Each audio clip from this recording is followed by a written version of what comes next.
This weekend, Ukrainian drones struck a port and oil depot in southern Russia. This came just days after a Russian drone hit a Romanian apartment building. We spoke to Bloomberg's chief European correspondent to talk about that strike as well as where things stand with this war. This happened in the dead of night on Thursday evening, and as you say, it's one drone we understand that crossed into Romanian airspace. This is really at the part of the sort of map where the south of Moldova, Ukraine, and Romania all meet, and it sort of crossed about 10 miles in, hit an apartment building, started a fire, injured 2 people. It's sort of different from many of the other incursions or other scares that we've had with airspace because there have actually been casualties, 2 people who have been injured from this. We've heard from EU officials, we've seen who've called this sort of an escalation. We've heard from the Romanians who say, you know, it's totally unacceptable. And of course, there's going to be a big consultation process in terms of what to do next. And as you mentioned, I mean, I remember in the first year of the war, the first time we really had a story like this, it was a few missiles that had crossed into Polish territory, had actually blown up in Poland. And there was a real question of, does this trigger Article 5? Does this get into some very, very uncomfortable positions about a much larger scale war? It turned out to be Ukrainian air defense that were trying to shoot out Russian munitions. But these are the kinds of conversations that are constantly ongoing. And as far as the Kremlin, you know, we know from Russian media, they say that Putin is aware of this, but that's the only comment we've heard from the Russians thus far. That's really interesting. I also wonder, you know, you had these remarks from Macron lately talking about using literally possibly the nuclear option to keep Russia at bay. Is that a result of, as these attacks start to encroach, as this war continues, and as the U.S. looks like a less reliable member, and questions arise about whether or not this president in the U.S. would really back an Article 5 action, Europe trying to find ways with the capacity they have right now to push back, should they need to, against Russia?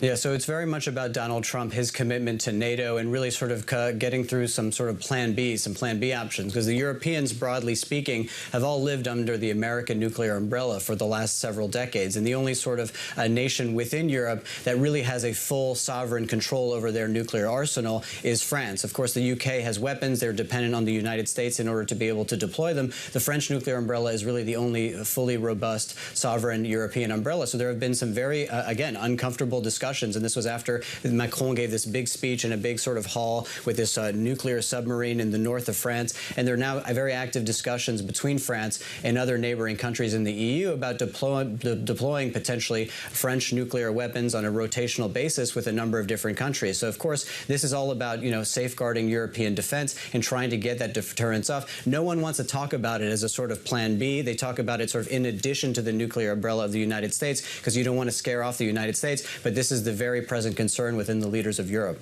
Were you surprised to see, I mean, to your point, it did seem like quite a few nations were willing to have that discussion with France, more than, frankly, I had expected. Were you surprised, or given where everything was, is that just the next natural step, as you're also seeing the U.S. kind of pull back these troop deployments? You've got the president talking about pulling troops out of Germany, possibly Poland, but then he seems to have done about face there. It's just really, really uncertain.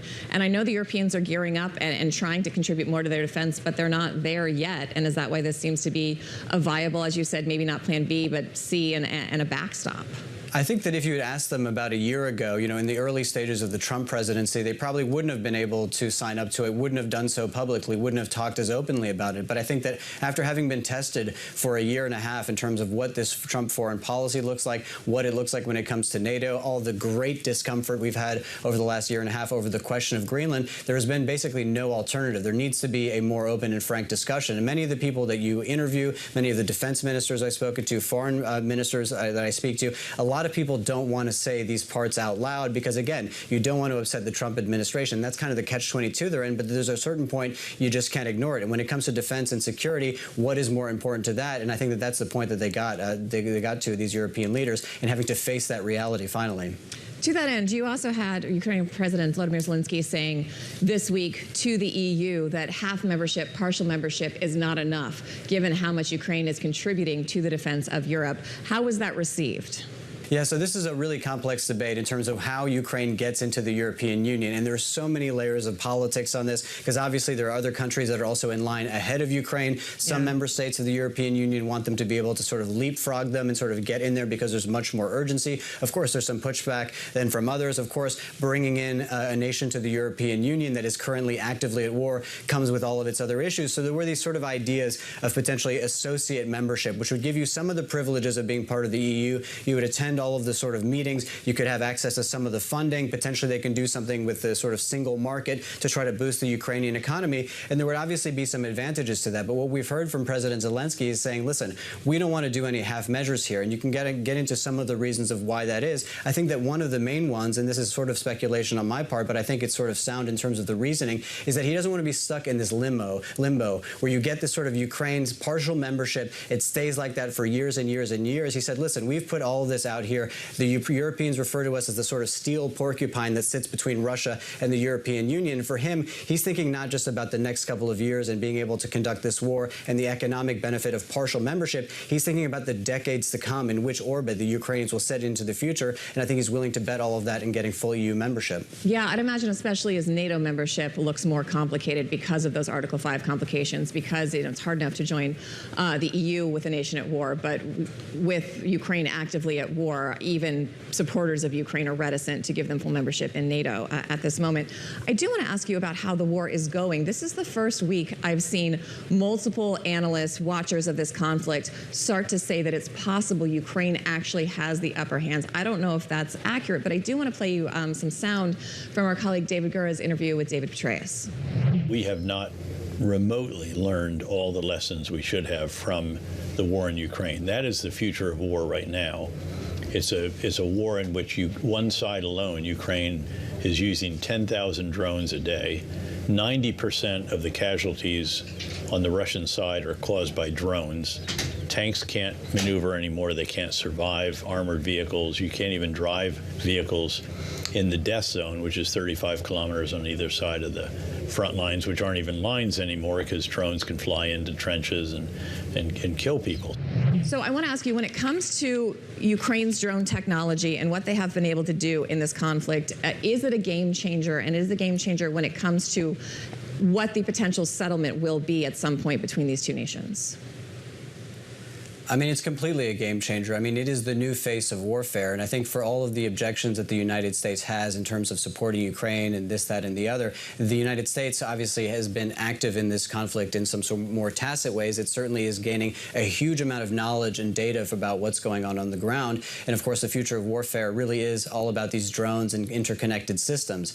So for the United States, it's also been sort of immensely valuable to learn all of those things. I think that in terms of the war and where we are right now, again, we sort of go from month to month, you know, where the Russians have initiative, the Ukrainians have some initiative. It does seem now that the Ukrainians have sort of regained some of the initiative on the battlefield. The question is, what bearing will that have on sort of diplomacy? You've also seen the Ukrainians having a much more aggressive attack when it comes to striking within Russia, hitting oil refineries. You'll remember some of those attacks that came near and into Moscow. And again, this is a difficult thing for the Russians because it's very, very public when you can get that close to the capital of Moscow. And kind of this sort of tacit agreement between Putin and the elites is that, you know, you're not really going to be affected by this war. And when Zelensky sort of brings the war to the capital and to their front door, that makes things a lot more uncomfortable for Putin. And as a consequence, you see retaliation. You see a great deal of barrage by the Russians. And you have Zelensky saying that they're bracing for a massive attack from the Russians. But also at the same time, in the background, you're getting all of these conversations, strange conversations about possible diplomacy. Even Putin himself at some point was saying that, you know, maybe there could be a European envoy. It might be the former Chancellor Gerhard Schroeder, who's really very Russian aligned, so it was sort of dismissed by the Europeans out of hand. But it's not a completely unserious suggestion. So you have some of these sort of conflicting things where on the one side, you do feel like the military side is ramping up,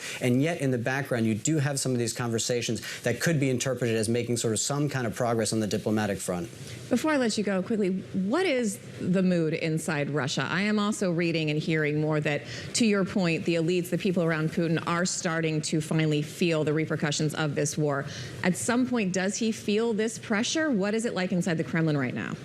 I mean, here's the difficulty is that in this sort of realm, we go into, you know, a great deal of speculation. Yeah. So, you know, I can't say with any great authority that I really know. There has been some reporting about some of the difficulties that there have been within Russia, particularly, and this is one thing that a lot of the people I speak to point to, was the sort of shutting off of the internet that has happened periodically throughout Moscow. And one of the people I was speaking to actually today, who is a former journalist who spent a long time in Russia, a long time in Moscow, was saying that the Russians really enjoy their personal freedom, and they've given up a lot of political freedom in order to enjoy that. And if you see that personal freedom starting to get restricted, then you maybe potentially see a little bit more pressure mounting within Russia. And even small business, I was reading, you know, you can't use WhatsApp, you can't sell your goods, you can't just like function in the city. I think it's going to be really interesting to watch, and hopefully you'll come back and tell us more about it. Oliver Crook, thank you so much for taking the time.